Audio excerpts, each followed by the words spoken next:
Guys, this is Allison from Allykatkreations. Please like, share, and subscribe if you haven't done so already. And if you get anything from my work, a connect the dot, an epiphany, a mind-blown moment, a new book to read, a new author to explore, please consider supporting my work. All the links are at the bottom of the description. So why is Allison's hair pink all of a sudden?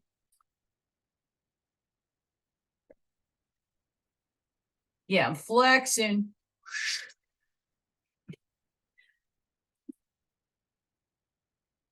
I got this really cool, awesome hang neon light extravaganza.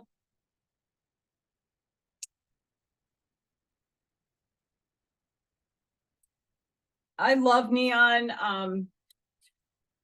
I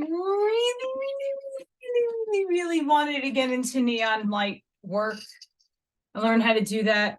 Not easy. But now everything is using LEDs, so maybe. And then because my old house is on this map,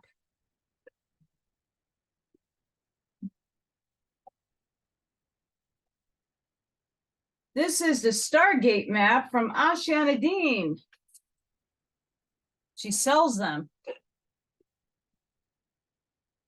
And because my house is on this, doesn't have, it just tells you the axial tonal ley lines, doesn't go into detail, but had to have it. Don't know where I'm hanging it because I don't have much hang space in the house. So figure it out. But I got my brains in neon color. Think it's cool. Hope everybody had a really good day. So before I begin, this is going to be a long one. I'm hoping not that long because I have to go to sleep. Yesterday, I have a bone spur between C6 and 7, which pinches my spinal column. Fun times. I'm fine now. And just sometimes I move the wrong way. I've been running around. I've been drawing a lot. So, and not that I usually use this desk, but for whatever reason, it was inflamed, and my shoulders, fingers, like this finger, my middle finger, doesn't want to bend all the way. It's stuck. I can't curl it. That's as much as it curls. It hurts. But this is the lovely part of having arthritis. Satin traction. Almost finished with Transylvanian Sunrise. Oh, I can't wait for it to get into. I'm going to do a book review because I'm sorry, we have to. Anywho,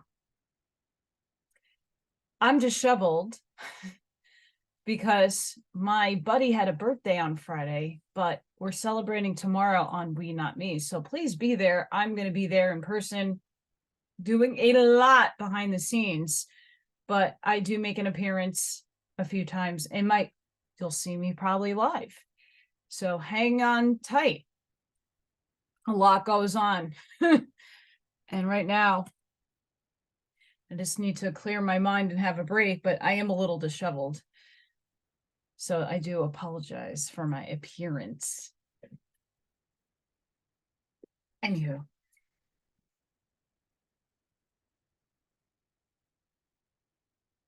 It didn't come in any other colors. I know people are going to ask about, why is that pink? You're not a pink person. I like pink quartz a lot. I just think it's cool. It's neon, it's cool. Paper 52. Planetary Mortal Epochs. Already. It's already going off. From the inception of life on an evolutionary planet to the time of its final flowering in the era of light and life, there appear upon the stage of world action at least 7 epochs of human life. The successive ages are determined by the planetary missions of the divine sons, and on an average inhabited world, these epochs appear in the following order: pre-planetary prince man, post-planetary prince man, post-atomic man, post-magisterial sun man, post-bestowal sun man, post-teacher sun man, the era of light and life. The worlds of space, as soon as they are physically suitable for life, are placed on the registry of the life carriers, and in due time, these suns are dispatched to such planets for the purpose of intimidating life. The entire period from life initiation to the appearance of man is designated the pre-human era and precedes the successive mortal epochs considered in this narrative. Let's just think about what that underlying word is. Narrative. Remember, and again, I'm not here to insult anybody's intelligence, or again, take what resonates within your heart and your soul, your mind, and your gut. Okay, if nothing I say resonates with you, just ignore it. I'm not here to butcher or upset anybody. But again, this is a Jehovian Anunnaki description. This is their history given to us to understand their history. Does that include us? Yes, it does. So just put that in the back of your minds. And again, even if you don't believe in the alien Anunnaki thing, like this is so, there's a race called the Urtites. This is them, but they're still under that Urtite. A Waspie's more Jehovian Anunnaki. This is like a mismatch of all of them, but the Urtites are the ones who gave this book. So again, the narrative here, who wants to control the planet? Whether you call it Urantia, whether you call it Earth, same shit. Primitive man. And I'm going to just give one more opinion here. And again, my perspective, my opinion, again, take what resonates with you. They seeded their own kind here that might not refer to us, right? Like our vehicles come from not just one race, but it comes from many races. And it's been genetically like engineered in a sense, but our souls are pure of source, creator, primal. So please take that in mind. And sorry, I know my arm's not like, but solid. Looks fat on camera. From the time of man's emergence from the animal level, when he can choose to worship the creator, to the arrival of the planetary prince, mortal will creatures are called primitive men. They are 6 basic types or races of primitive men, and these early people successively appeared in the order of the spectrum colors, beginning with the red. The length of time consumed in this early life evolution varies greatly on the different worlds, ranging from 150,000 years to over 1 million years of Urantia time. The evolutionary races of color, red, orange, yellow, green, blue, and indigo, chakras, begin to appear about the time that primitive man is developing a simple language, and it's beginning to exercise a creative imagination. By this time, man is well accustomed to standing erect. Primitive men are mighty hunters and fierce fighters. The law of this age is the physical survival of the fittest. The government of these times is wholly tribal. During the early racial struggles on many worlds, some of the evolutionary races are obliterated as occurred on Urantia, those who survive are usually subsequently blended with the latter import violent race, the Adamic people. In the light of subsequent civilization, this era of primitive man is a long, dark, and bloody chapter. The ethics of the jungle and the morals of the primeval forests are not in keeping with the standards of later dispensations of revealed religion and higher spiritual development. On normal and non-experimental worlds, this epoch is very different from the prolonged and extraordinary brutal struggles which characterize this age on Urantia. When you have emerged from your first world experience, you will begin to see why this long and painful struggle on the evolutionary worlds occurs.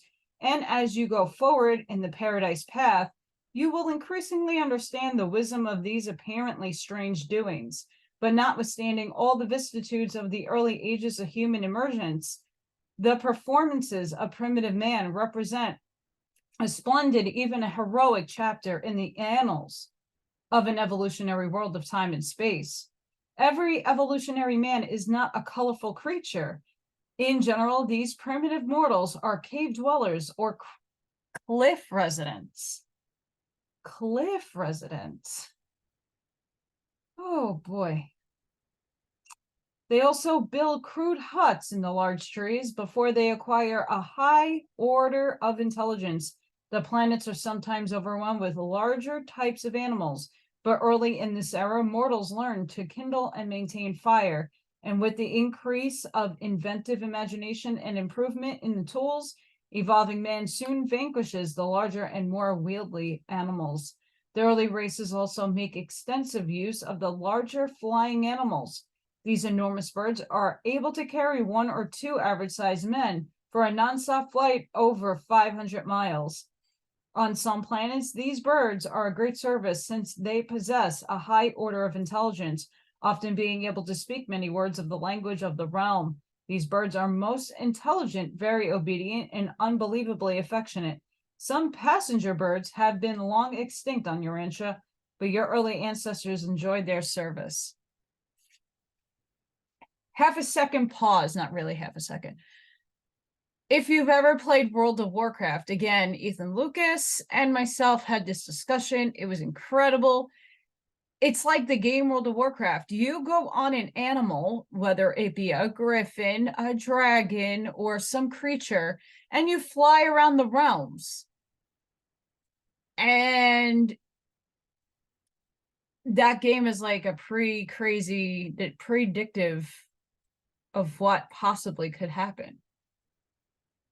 Man's acquirement of ethical judgment, moral will, is usually coincident with the appearance of early language. Upon obtaining the human level after this emergence of mortal will, these beings become receptive to the temporary indwelling of the divine adjusters, and upon death many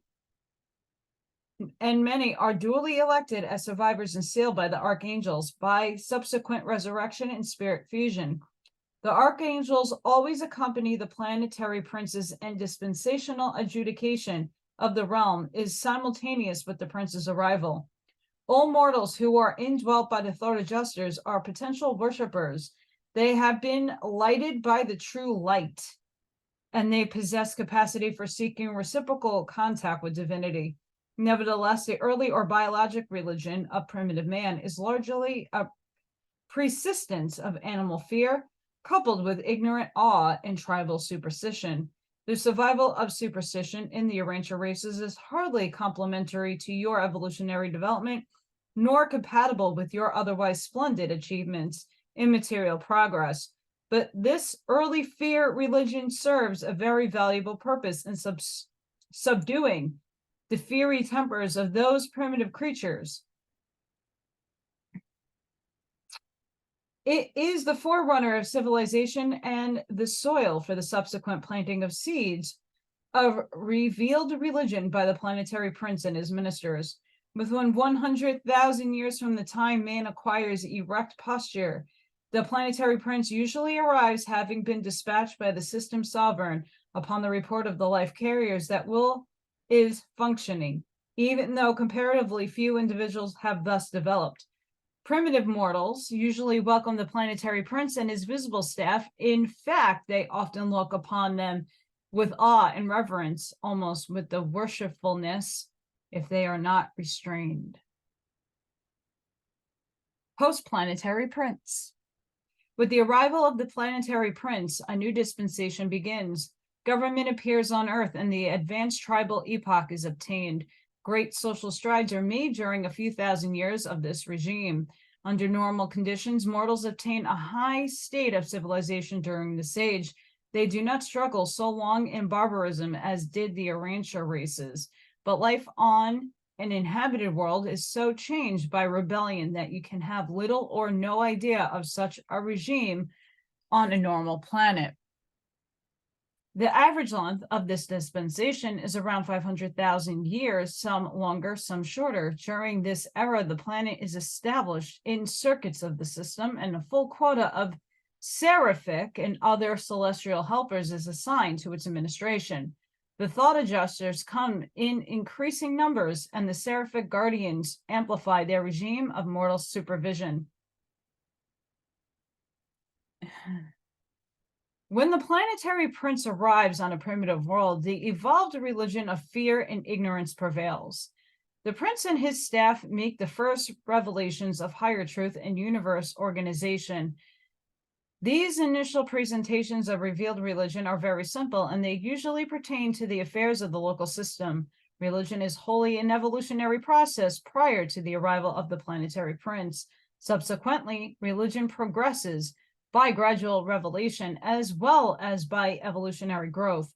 Each dispensation, each mortal epoch receives an enlarged presentation of spiritual truth and religious ethics. The evolution of the religious capacity of receptivity in the inhabitants of a world largely determines their rate of spiritual advancement and the extent of religious revelation. This dispensation witnesses a spiritual dawn, and the different races of their various tribes tend to develop specialized systems of religious and philosophic thought. They're uniformly run through all these racial religions, two strains, the early fears of primitive men and the later revelations of the planetary prince. In some respects, Urantians do not seem to wholly emerge from this stage of planetary evolution. As you pursue the study, you will the more clearly discern how far your world departs from the average course of evolutionary progress and development. Because we are an experiment. And those of you who have read Urantia, what is the next paper?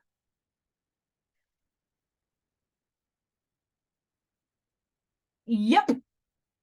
But the planetary prince is not a prince of peace. Racial struggles and tribal wars continue over into dispensation, but the diminishing frequency and severity. This is the great age of racial dispersion, and it culminates in a period of intense nationalism. Color is the basis of tribal and national groupings, and the different races often develop separate languages. Each expanding group of mortals tends to seek isolation. This segregation is favored by the existence of many languages. Before the unification of several races, their relentless warfare sometimes results in the obliteration of a whole people. The orange and the green men are particularly subjected to such extinction. On average worlds, during the later part of the prince's rule, national life begins to replace tribal organization, or rather to be superimposed upon the existing tribal groupings. But the great social achievement of the prince's epoch, the emergence of family life. Here too, human relationships have been chiefly tribal. Now the home begins to materialize. This is the dispensation of the realization of sex equality. On some planets, the male may rule the female. On the others, the reverse prevails. During this age, normal worlds establish full equality of the sexes, this being preliminary to the fuller realization of the ideals of home life. This is the dawn of the golden age of the home. The idea of tribal rule gradually gives way to the dual concept of national life and family life. During this age, agriculture makes its appearance. The growth of the family idea is incompatible with the roving and unsettled life of the hunter. Gradually, the practices of settled habitations and the cultivation of soil becomes established. The domestication of animals and the development of home arts proceed apace. Upon reaching the apex of biologic evolution, a high level of civilization has been attained, but there's little development of the mechanical order. Invention is a characteristic of succeeding ages.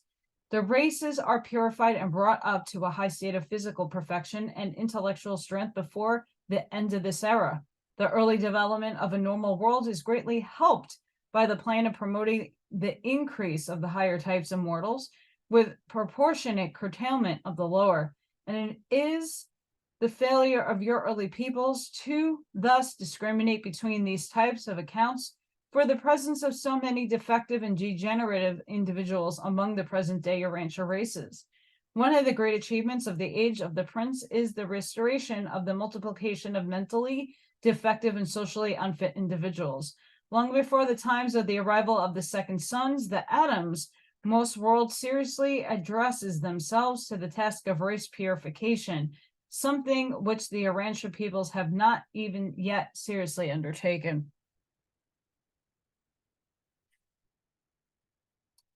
This problem of race improvement is not such an extensive undertaking when it is attacked at the early date in human evolution. The preceding period of tribal struggles and rugged competition in race survival has weeded out most of the abnormal and defective strains.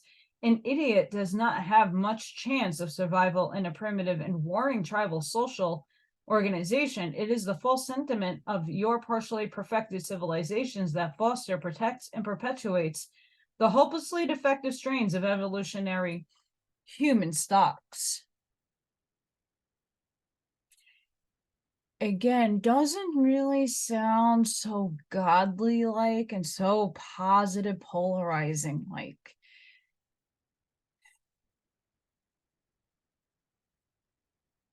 If God wants to experience this consciousness in both dualities and both poles, it's going to have people that are high rate of frequency and low rate of frequency. It's experiencing different aspects of what it wants to experience, and that's through a human avatar, which again, not everybody is the sharpest tool in the box, but sometimes you need the dull tools to help you along the way. And I don't even know if that means anything to anybody, but I just don't like the wording here. Because everybody serves a purpose. Everybody. And everybody has a strength and everybody has a weakness. So I don't. Post-Adamic man. When the original impetus of evolutionary life has run its biological course, when man has reached the apex of animal development, there arrives the second order of sonship and the second dispensation of grace and ministry inaugurated. This is true on all evolutionary worlds when the highest possible level of evolutionary life has been obtained. When primitive man has ascended as far as possible in the biological scale, a material son and daughter always appear on the planet, having been dispatched by the system's sovereign. Thought adjusters are increasingly bestowed upon the post-Adamic men, and in constantly augmented numbers, these mortals obtain capacity for subsequent adjuster fusion. While functioning as descending sons, the Adams do not possess adjusters, but their planetary offspring, direct and mixed, become legitimate candidates for the reception in due time of the mystery monitors. By the termination of the post-Adamic age, the planet is in possession of its full quota of celestial ministers. Only the fusion adjusters are not yet universally bestowed. It is the prime purpose of the Adamic regime to influence evolving man to complete the transit form, the hunter and herder stage of civilization, to that of the agriculturalist and horticulturalist, to be later supplemented by the appearance of the urban and industrial adjunctions to civilization. 10,000 years of this dispensation of the biological uplifters is sufficient to effect a marvelous transformation.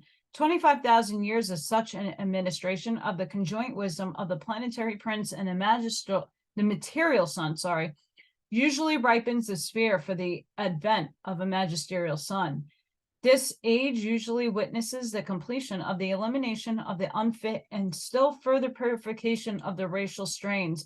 On normal worlds, the defective bestial tendencies are very nearly eliminated from the reproducing stocks of the realm. The Adamic progeny never amalgamate with the inferior strains of the evolutionary races.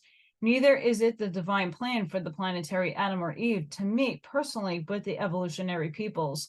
This race improvement project is the task of their progeny, but the offspring of the material son and daughter are mobilized for generations before the racial amalgamation ministry is inaugurated.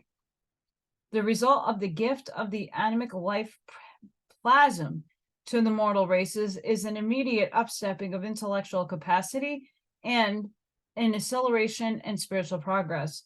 There is usually some physical improvement also. On an average world, the post-Adamic dispensation is an age of great invention, energy control, and mechanical development. This is the era of the appearance of multiform, manufactured, and the control of natural forces. It is the golden age of exploration and the final subduing of the planet. Much of the material progress of a world occurs during this time of the inauguration of the development of the physical sciences. Just such an epoch as Urantia is now experiencing. Your world is a full dispensation and more behind the average planetary schedule. Primitive man is for the most part carnivorous. The material sons and daughters do not eat meat, but their offspring within a few generations usually gravitate to the omnivorous level, although whole groups of their descendants sometimes remain non-flesh eaters. This double origin of the post-Adamic races explains how such blended human stocks exhibit anatomic vestiges belonging to both the herbivorous and carnivorous animal groups.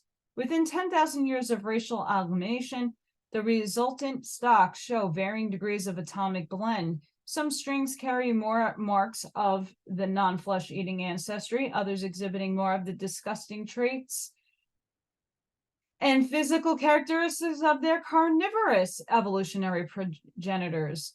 The majority of these world races soon become omnivorous, subsiding upon a wide range of viands from both the animal and the vegetable kingdom.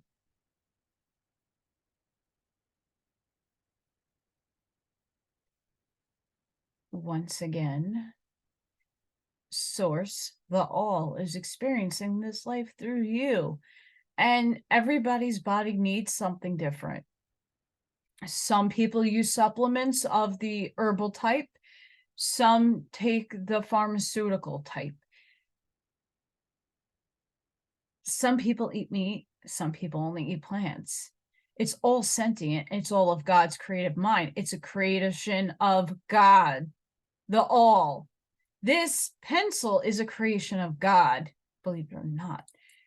This Post-it note is of source because it came from the creation of mind and is brought into the material world. There's like this big vegan meat eater debate, and it needs to stop because at the end of the day, you do you, boo. We love you for no matter what you do. End of story. It's your choice, your free will. And sometimes, I know I've tried going vegan multiple times. I got deathly ill. I need animal protein. Not a big proponent of it, but unfortunately, my body needs it for the moment. And I eat more fruit than anything else. But I still need protein and I need it from the animal. Anywho, sorry guys. Passionate here. During the closing centuries of the post-Adamic age, there develops new interest in art, music, and literature, and this worldwide awakening is the signal for the appearance of the magisterial sun. The crowning development of this era is the universal interest in intellectual reality's true philosophy. Religion becomes less naturalistic, becomes more and more a planetary affair. New revelations of truth characterizes these ages, and the most highs of the constellations begin to rule in the affairs of men. Truth is revealed up to the administration of the constellations. This is actually happening right now in our paradigm. Great ethical advancement characterizes this era. The brotherhood of man is the goal of its society-wide, worldwide peace. The cessation of race conflict and national animosity is the indicator of planetary ripens for the advent of the third order of sonship, the magisterial sun. This is happening now. Post-magisterial sun. On normal and loyal planets, this age opens with the mortal races blended and biologically fit. There are no race or color problems. Literally, all nations and races are of one blood. The brotherhood of man flourishes, and the nations are learning to live on Earth in peace and tranquility. Such a world stands on the eve of a great and culminating intellectual development. When an evolutionary world becomes thus ripened for the magisterial age, one of the higher order of avonal suns makes his appearance on the magisterial mission. The planetary prince and the material suns are of local universe origin. The magisterial sun hails from paradise. When the paradise avonals come to the mortal spheres on judicial action, solely on dispensation adjudicators, they are never incarnated, but they come on magisterial missions, at least the initial ones. They are always incarnated, though they do not experience birth, neither do they die, the death of the realm. They may live on for generations in those cases where they remain as rulers on certain planets. When their missions are concluded, they yield up to their planetary lives and return to their former status as divine sonship. Each new dispensation extends the horizon of revealed religion, and the magisterial suns extend the revelation of truth to portray the affairs of the local universe and its tributaries. After the initial visitation of a magisterial sun, the races soon effect their economic liberation. The daily work required to sustain one's independence would be represented by 2 or 1/2 hours of your time. It is perfectly safe to liberate such ethical and intelligent mortals, such refined peoples, well known how to utilize leisure for self-improvement and planetary advancement. This age witnesses the further purification of the race stocks by the restriction of reproduction among the less fit and poorly endowed individuals. The political government and social administration of the races continue to improve, self-government being fairly well established by the end of this age. By self-government, we refer to the highest types of representative government. Such worlds advance and honor only those leaders and rulers who are most fit to bear social and political responsibilities.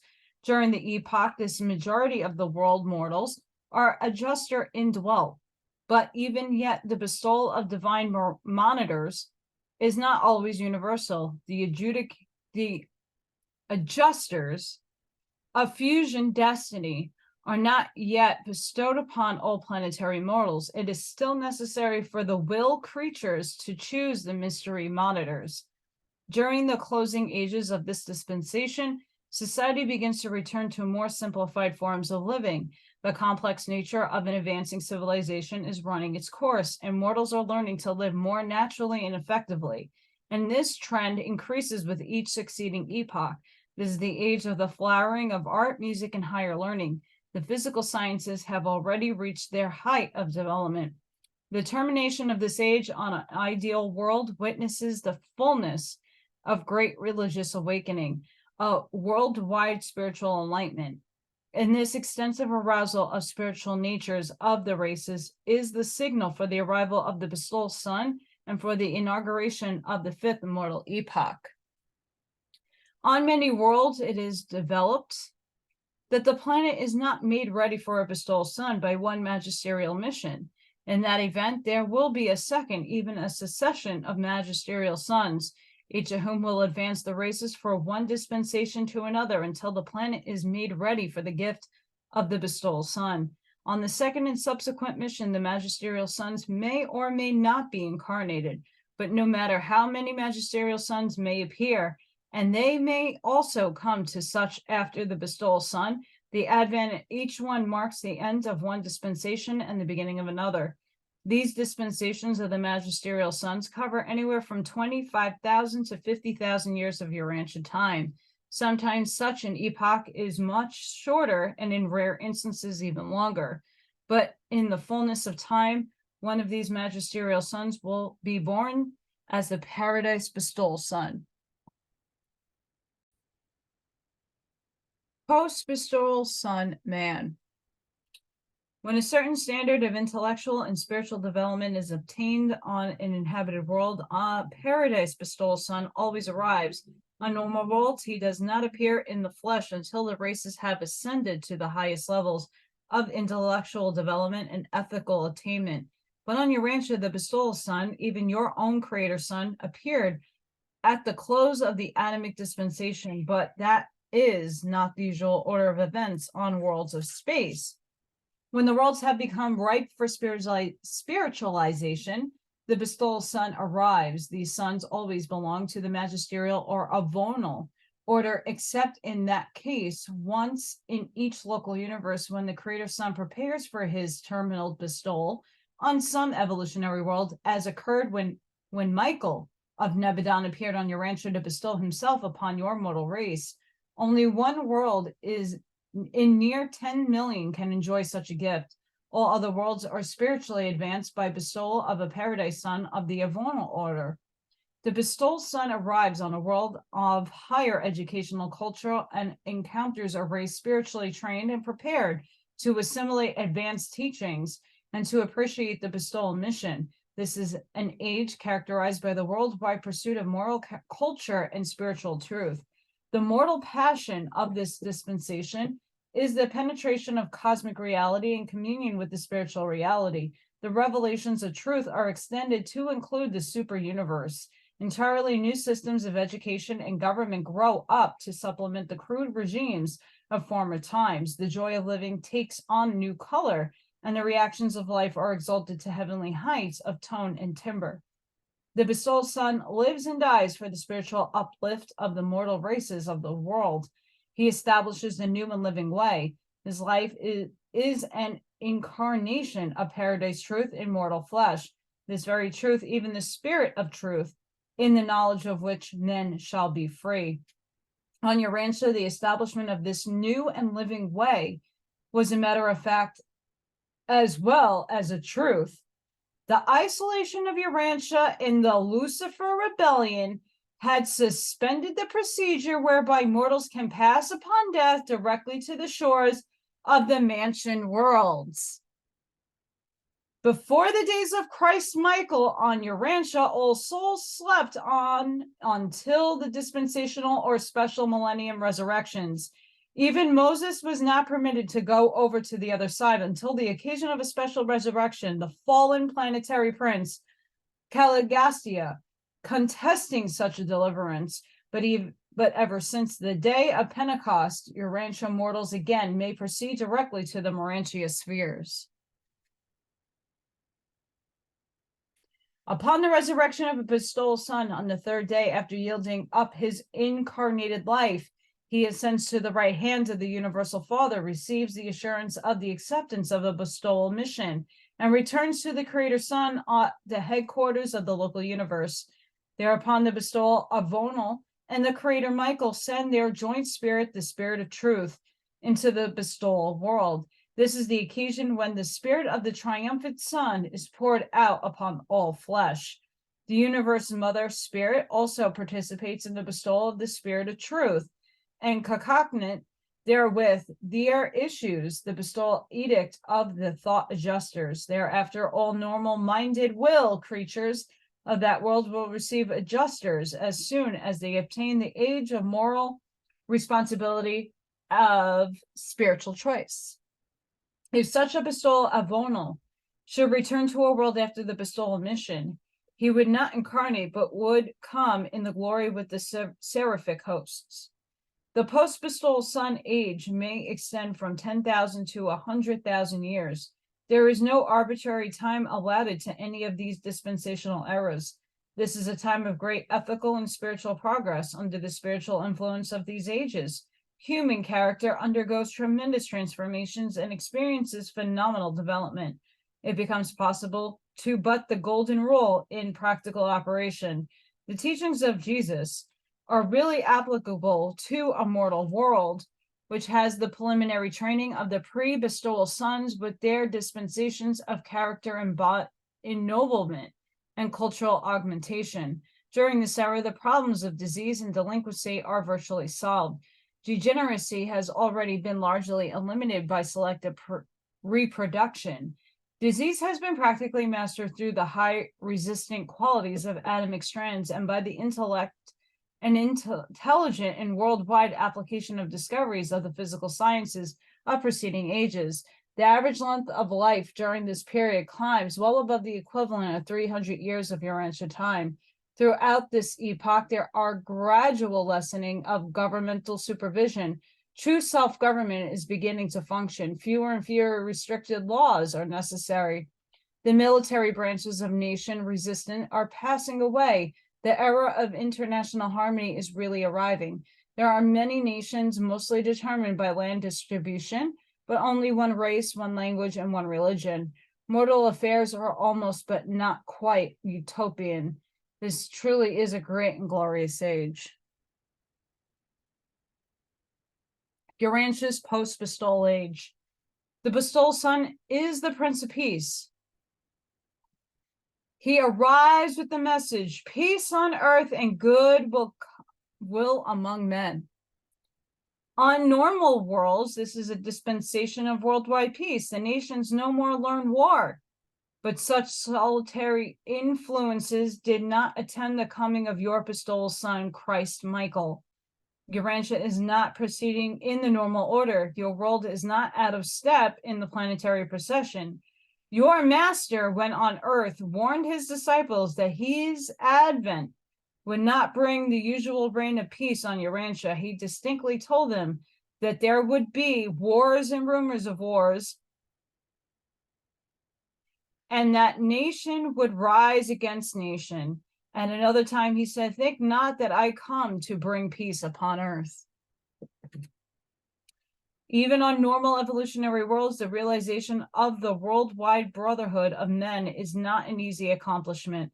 On a confused and disordered planet like Urantia, such an achievement requires a much longer time and necessitates far greater effort. Unaided social evolution can hardly achieve such a happy result on a spiritually isolated sphere. Religious revelation is essential to the realization of brotherhood on Urantia. While Jesus has shown the way to the immediate obtainment of spiritual brotherhood, the realization of social brotherhood on your world depends much on the achievement of the following personal transformations and planetary adjustments. Social fraternity. Multiplication of international and interracial social contracts and fraternal associations through travel, commerce, and competitive play. Development of a common language and the multiplication of multilinguists. The racial and national interchange of students, teachers, industrialists, and religious philosophers. Intellectual cross-fertilization. Brotherhood is impossible on a world whose inhabitants are so primitive that they fail to recognize the folly of unmitigated selfishness. There must occur an exchange of national and racial literature. Each race must become familiar with the thought of all races. Each nation must know the feelings of all nations. Ignorance breeds suspicion, and suspicion is incompatible with the essential attitude of sympathy and love. Ethnical awakening.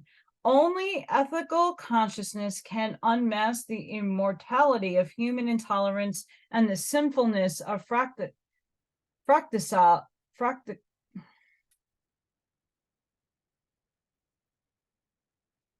strife. That is not projecting out of my mouth.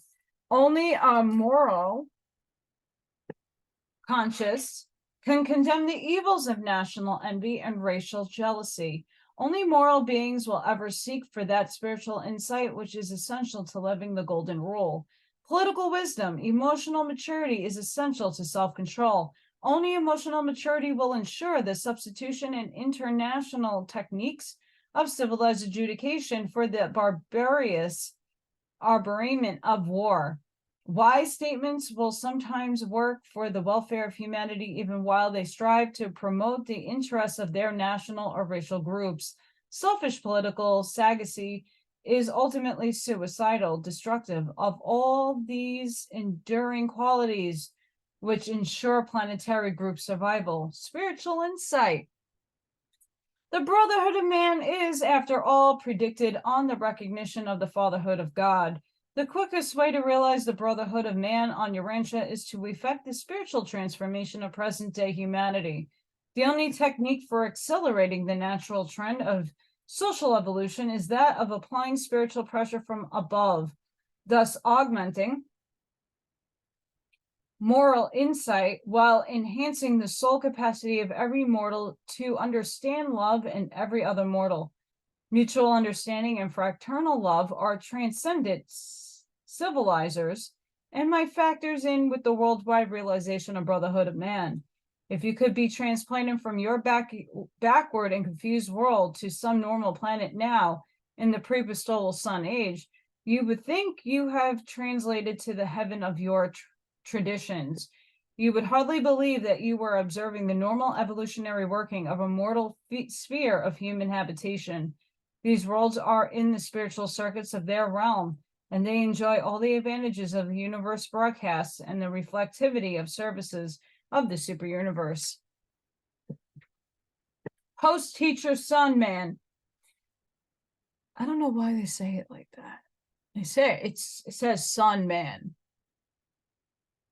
The sons of the next order to arrive on the average evolutionary world are the Trinity teacher sons, the divine sons of Paradise Trinity.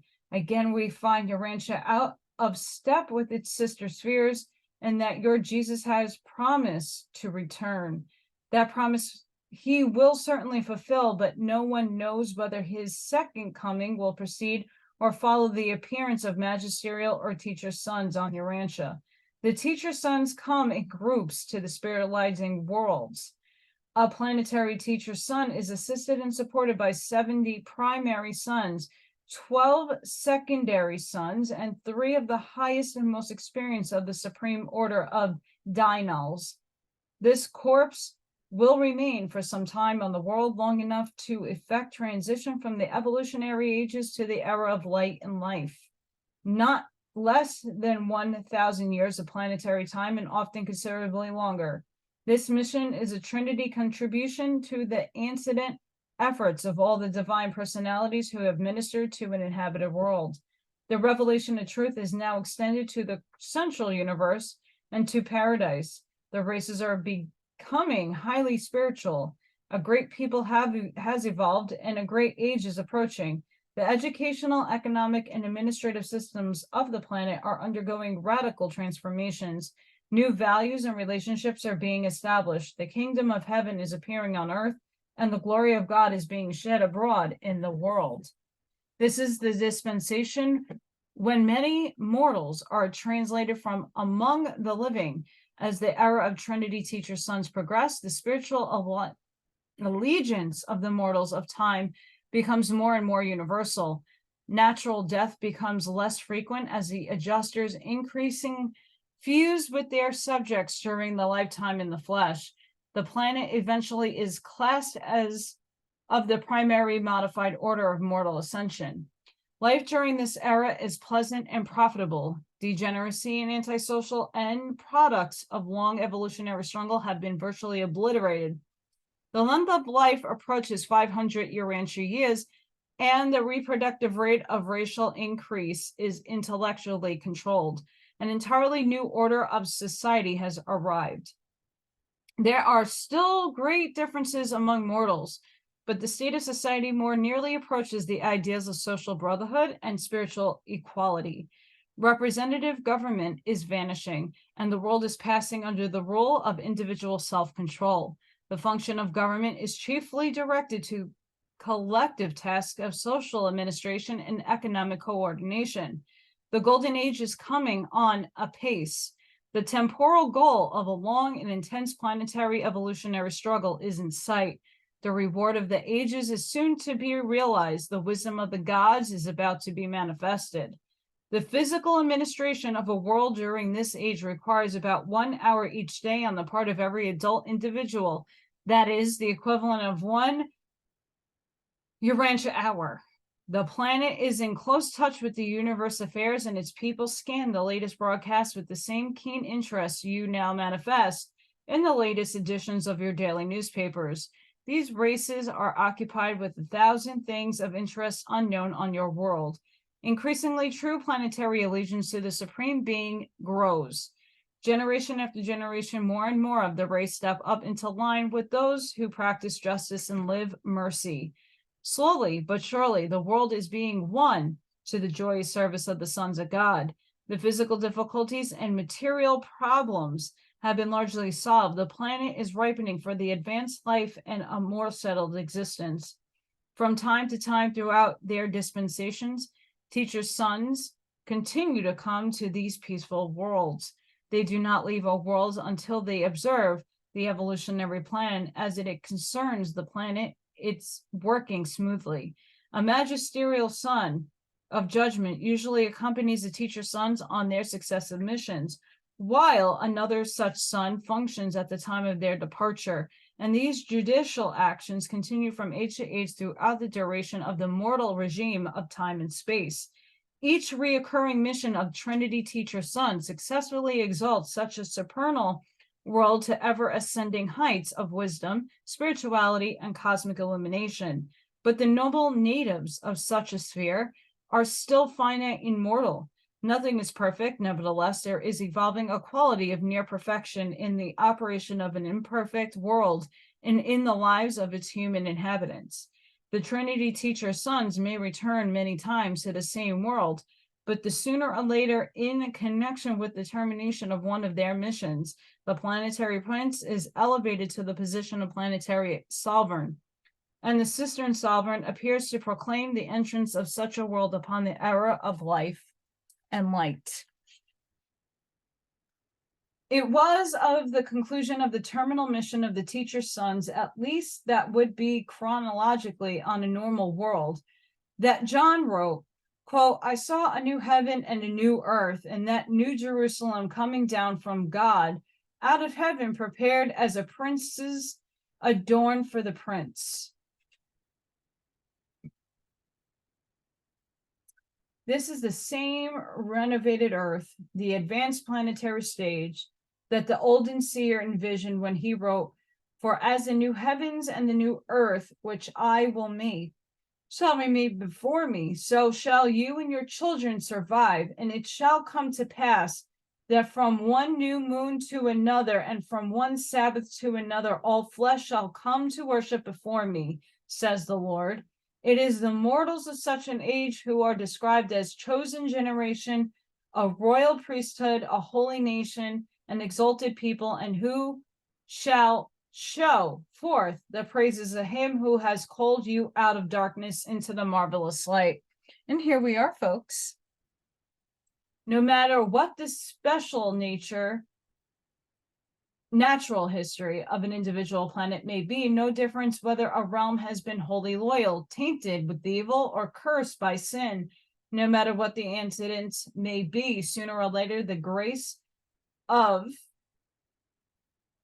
God and the ministry of angels will usher in the day of the advent of the Trinity teacher sons, and their departure following their final mission will inaugurate this superb era of light and life. All the worlds of Satania can join in the hope of one who wrote, nevertheless, we, according to his promise, look for a new heaven and a new earth, wherein dwells righteousness. Wherefore, beloved, seeing that you look for such things, be diligent that you may be found by him in peace, without spot and blameless. The departure of the teacher's son corpse at the end of their first or some subsequent reign ushers in the dawn of an era of light and life, the threshold of this transition from time to vestibule of eternity. The planetary realization of this era of light and life far more than equals the fondest expectations of Urantia mortals, who have entertained no more foreseeing concepts of future life than those embraced within religious beliefs, which depict heaven as the immediate destiny and final dwelling place of surviving mortals. Sponsored by a mighty messenger temporarily attached to the staff of Gabrielle. Interesting. Well, I'm happy that I got this cool piece because you can actually see it as I'm reading. So, woo. I hope you guys enjoyed that. Yes, there's some parts that are like a little like, but I'm deliberating because I did a video already on the Lucifer Rebellion, but I might just read it again. I might just tackle this again. I have my theories on Mr. or Mrs. Actually, the energy of Lucifer. It's very interesting. Doesn't tickle fancy with too many people, but that's okay. Here to challenge and open your minds.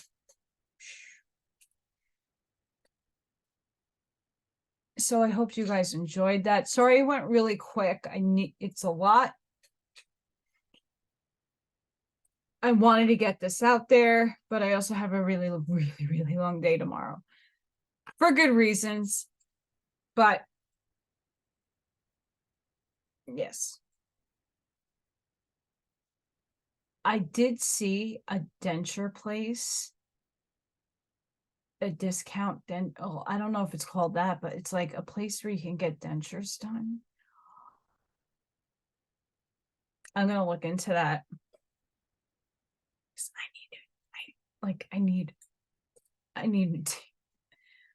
to be able to talk, but the problem with dentures is that it has the bridge, like the whole palate is made up of that material that I rely upon bigly to project.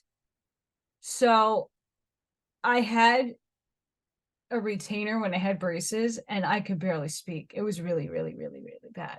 And I know you have to get used to it, but I don't know what to do. And I can't even afford dentures anyway. It's money I don't have, and I need another car. I need to get a job so that I can finance a new car. And I don't need a new car. I just need one that's running and that's good for the winter. My car is shit in the winter. So there's a lot going on. And it's really annoying. But guess what? It's okay. That's life. So anywho, sorry for all my ranting. Sending each and every one of you love, light, protection, and shielding. Please have an amazing rest of your weekend. I hope you guys are having a great, amazing weekend. Please be safe, be seen. There is a lot going on in the world today. There's a lot of weather disturbances and has been. That's not, to ignore the other parts of the world having a lot of weather issues. But just be weather aware, know what's going on, and please be safe, be seen. Thank you all for joining me, subscribing. It's really amazing. I really thank you all for doing that. That means a lot to me. I'm working my butt off trying to get information and books, and it's a lot to tackle in my day. I just don't sit down and I'm doing a lot behind the scenes. So thank you all. Until the next one.